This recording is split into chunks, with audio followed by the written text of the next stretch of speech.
संगरिया विधानसभा के अंदर चुनावी माहौल क्या है, जानते हैं जनता से। नाम क्या है आप? कारी मोहम्मद रफीक किक्करवाली, विधानसभा संगरिया। कारी मोहम्मद साहब, अभी मैं जैसे देख रहा था भाजपा के कार्यालय पे हो आप। लोगों का कहना है कि भाजपा ध्रुवीकरण का काम करती है, हिंदू मुसलमान को बांटना, मुसलमान भाजपा को वोट नहीं देती, लेकिन आप तो समर्थक हैं। हम अकेले भी नहीं हैं, हजारों हजार राजस्थान में नहीं पूरे हिंदुस्तान में भारतीय जनता पार्टी के हम समर्थक हैं। बांटने का काम तो कांग्रेस ने आज तक किया है, लोगों को गुमराह किया है, भेदभाव के नाम पर राजनीतिक रोटियां सेकी हैं उन्होंने। भारतीय जनता पार्टी सबका विश्वास, सबका विकास, सबको साथ लेकर चलने वाली पार्टी है। जो मुद्दे उठते हैं अभी, जैसे अलवर के अंदर भी उठा जी जी कि गुरुद्वारे और मस्जिद है वो नासूर बन जाएगी, उसके बाद में काफ़ी हंगामा हुआ था राजस्थान में। तो क्या है इस प्रकार की जो बातें आती है, एक भारतीय जनता पार्टी का सांसद खड़ा होकर सदन के अंदर बोल देता है कि बहुत कुछ बोला था, मेरे मुंह से शब्द भी अच्छे नहीं लगते, हम लोग सब प्रेम भाव से रहते हैं, एक दूसरे का आदर करते हैं, उसके बावजूद भी आपकी क्या सोच है? भाईजान, ये छोटे मोटे लोग हैं, सुर्खियों में आना चाहते हैं। दानिश अबरार की बात कर रहा हूँ मैं। दानिश अबरार तो कांग्रेस से हैं। सॉरी, दानिश जो अपने दाइमा नहीं, मैं जिनकी बात कर रहा हूँ, जिन्होंने दानिश अबरार को बोला था। जी जी, तो दानिश अबरार के साथ उनके किसी के व्यक्तिगत तो किसी के साथ ही भेदभाव हो सकते हैं, व्यक्तिगत किसी के साथ भी हो सकते हैं, लेकिन आज तक अब वो तिजारा के अंदर जो उन्होंने बोला है, दाइमा ने जो बोला, तो इससे बड़ा और क्या होगा कि फौरन उसको पार्टी से निष्कासित कर दिया। उस टाइम तो योगी जी भी वहाँ मौजूद थे, योगी जी तालियां बजा रहे थे। अब होने में मैं हूँ, ये मेरे सारे सरदार भाई ये सारे खड़े हैं, अगर मैं कुछ बोल जाऊँ तो क्या मेरी जुबान पर आप ताला थोड़ा लगा लोगे? सबसे बड़ा तो एक्शन होता है कि उसी वक्त फौरन भारतीय जनता पार्टी ने एक्शन ले लिया और उसको पार्टी से निष्कासित कर दिया। सबसे कमाल की बात तो ये है। लोगों में जो सोच रहती है कि एक हिंदुत्व का एजेंडा लेके चलती है भारतीय जनता पार्टी, किस प्रकार से डिफाइन करोगे आप? नहीं, हिंदुत्व का मुद्दा लेके चलती है, वो उनकी खुद की भावना है, लेकिन हमारे साथ हमारे राष्ट्रीय अगर कोई सरदार खड़ा होके कह देता है कि खालिस्तान बनेगा तो उसके ऊपर देशद्रोही जैसे केस हो जाते हैं, जबकि कॉन्स्टिट्यूंसी कहती है, संविधान कहता है कि आप अगर हिंदुत्व की बात करोगे या हिंदू राष्ट्र बनाने की बात करोगे, दोनों में इक्वलिटी है ना, क्योंकि संविधान ने राइट्स दिए हैं सबको अपनी बात रखने का, तो वो गलत है और ये सही कैसे?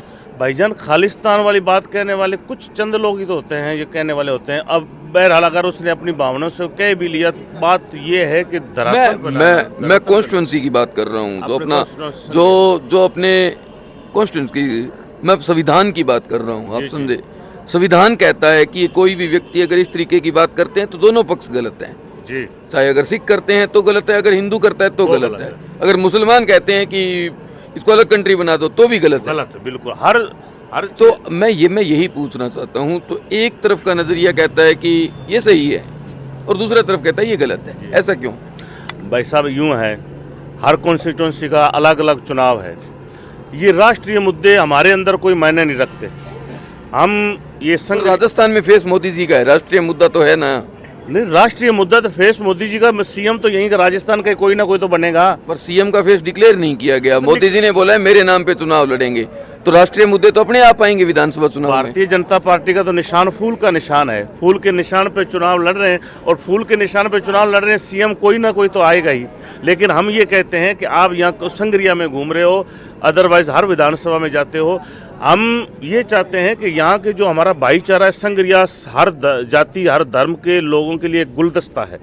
हम सब मिलकर के यहाँ रहते हैं, हमारा आपस में कोई भेदभाव नहीं।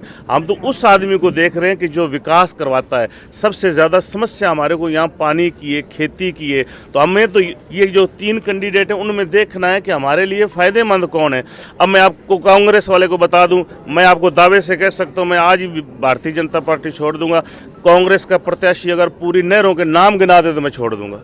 उनको ये भी नहीं पता कौन सी नहर कहाँ से चलती, कौन सी नहर नहीं चलती, तो आज वो वहाँ बाहर से आके हमारे ऊपर थोप दिया। बाहर का कैंडिडेट है क्या? बाहर का ही कैंडिडेट है, ये हमारे बीच में रहता है।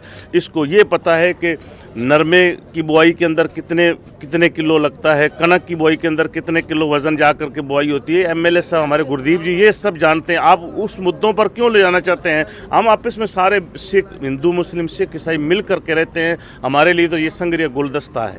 हम तो किसी जाति धर्म को नहीं, सबका सम्मान करते हैं। हमें तो वो आदमी अच्छा लगता है जो यहाँ का विकास करवाए, किसानों की बात सुने, हर गरीब की बात सुने। हमारे में ही है वो एमएलए। अब की बार क्या मुद्दा क्या है? विधानसभा चुनाव का मेन मुद्दा क्या है? देखो, फसल कुछ सुंडी मार गई, कुछ पानी की समस्या मार गई। मुआवजा राजस्थान में मिलता नहीं है। राजस्थान में कुछ जगह मिलता है, जो गंगानगर हनुमानगढ़ का कुछ बेल्ट है उसके अंदर नहीं मिलता। नौर बादरा की तरफ जाएं तो फसल बीमा क्लेम आ जाता है, जमींदार के और भी कुछ आ जाता है, लेकिन अभी जमींदार बहुत त्राहीमाम है। हकीकत ये है कि जमींदार प्रतिदिन कर्जे बढ़ता जा रहा है। उसके बाद में अब मुद्दे क्या रहेंगे आपके? भाईजान, सबसे ज़्यादा तो काश्तकारों को, जिम्मेदारों को कर्जदार कांग्रेस ने किया। पिछली सरकार में झांसे में दे दिया कि मैं आपको 10 दिन में कर्जा माफ़ कर दूंगा, 1, 2, 3, 4, 5, 8 दिन।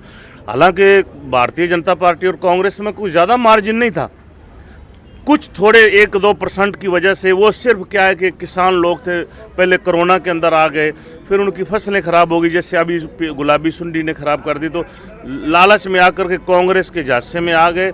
और वो राहुल गांधी राष्ट्रीय नेता, जबकि अब राजस्थान की जनता उसको तलाश कर रही है, किसान तलाश कर रहे हैं कि वो है कहाँ 10 दिन में हमारा कर्जा माफ़ करने वाला। अब जब 5 साल के अंदर लोग दबते गए, उनको ये मालूम था कि चलो इस साल इस बजट में हमारा कर्जा माफ हो जाएगा। भारतीय जनता पार्टी की सरकार बनेगी तो वो कर्जा माफ होगा क्या? भारतीय जनता पार्टी की सरकार, आज मैनिफेस्टो आ रहा है 16 तारीख का, घोषणा पत्र में आपको पता चल जाएगा भाई जी हमारी भारतीय जनता पार्टी किसानों के लिए क्या करती है, व्यापारियों के लिए क्या करती है। हर सारी चीज़ें आपके पास थोड़ी शाम तक क्लियर हो जाएगी। घोषणा पत्र आने वाला है। अभी जो मेन मुद्दे हैं वो यहाँ पे पानी से लेकर फसल को लेकर, इसके अलावा जो मूलभूत आवश्यकता होती है एक व्यक्ति की, शिक्षा, चिकित्सा और जो छोटी छोटी चीज़ें हैं, उनमें किस प्रकार देखते हो विधानसभा में? और पिछले 5 साल में क्या क्या काम हुए? सबसे तो एक आपदा आई थी कोरोना, आपको पता है, महामारी थी। वो तो कुदरत का कहर था, हम तो उसको कुदरत का कहर मानते हैं, पूरी दुनिया पर था।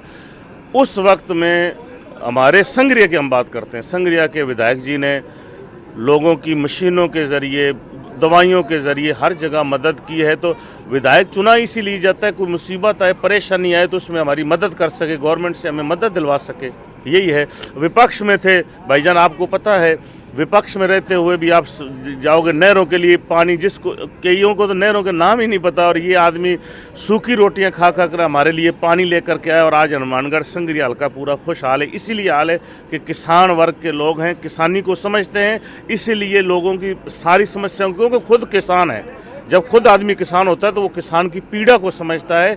इस मुद्दे पर ही हम चुनाव गुरदीप जी का साथ दें। अभी मैं जैसे फील्ड में जा रहा था तो कुछ लोग नाम दे रहे थे, मेरे दिमाग में नाम, इनका एक निकनेम टिकाया है यहाँ पे गुरदीप शाहपीणी जी का। क्या नाम टिकाया है? जलदूत। जलदूत। जलदूत नाम। तो जल के लिए इन्होंने बहुत ज्यादा संघर्ष किया है। जी, आप मीडिया बंधु हैं भाई साहब, आपको पता नहीं, आप हमसे ज्यादा जानते हैं। हम लोग कॉन्स्टिट्यूंसी में अभी आए हैं, अभी आप नए आए हो। हम जयपुर से अभी आए हैं। जैसे बीच बीच में रुकते रुकते आ रहे थे तो कुछ लोग नाम ले रहे थे जलदूत का। तो ये जलदूत की उपाधि किस तरीके से मिली इनको? जलदूत की यही है कि जो हमारा इलाका है वो पानी पर निर्भर करता है, और इस आदमी को चाहे कलेक्टर के पास जाना हो, चाहे सरकार से लड़ना हो, या पीछे पंजाब सरकार से बात करनी हो, नहरों का पानी हमारे पूरे हिस्से का हमें पानी मिले। पंजाब सरकार बार बार कहती है हमने 44% हिस्सा हमने दे दिया। वो तो देखो, ये बड़े नेशनल इशू हैं, वो बड़े लोग बात करेंगे। मैं तो इतनी बात कह सकता हूँ कि हमारे को जो हमारा हक बनता है वो एमएलए साहब हमारे लिए लेके आते हैं, गुरदीप जी हमारे लिए लेके आते हैं। और रही बात ऊपर स्टेट गवर्नमेंट की, तो हमारे जो सीनियर लीडर हैं वो बात करेंगे वहाँ पंजाब सरकार से। बहुत बहुत धन्यवाद। हिंदू, मुसलमान, सिख, ईसाई, धर्म नहीं कोई न्यारा, ये सब भाईचारा है। ये बनावटी दुनिया है, क्या क्या दिखा देती है, ये सब राजनीति के प्रोपोगेंडा है। हमें हिंदू भी मिलते हैं, हमें मुसलमान भी मिलते हैं, सब मज़हब एक है तो इंसान है।